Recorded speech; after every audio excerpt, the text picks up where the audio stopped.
حدیث نمبر 2669۔ ایک اور سند سے بھی یہ روایت مروی ہے، اس میں ہے کہ میں نے رسول اکرم صلی اللہ علیہ وسلم کو دیکھا جب آپ نماز سے فارغ ہوئے تو آپ کی پیشانی اور ناک کے کنارے پر مٹی گارے کا نشان تھا۔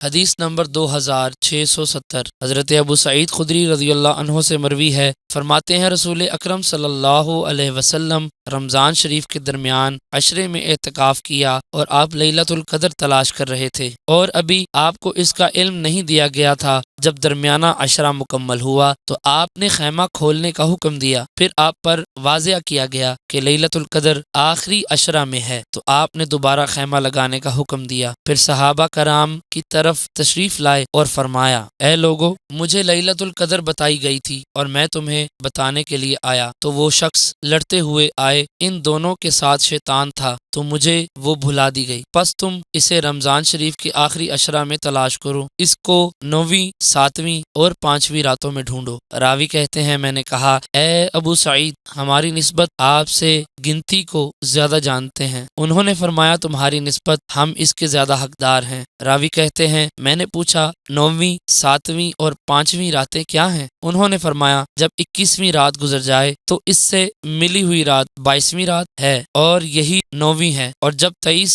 گزر جائیں تو اس سے ملی ہوئی 7ویں ہے، اور جب 25ویں گزر جائے تو اس سے ملی ہوئی رات 5ویں ہے۔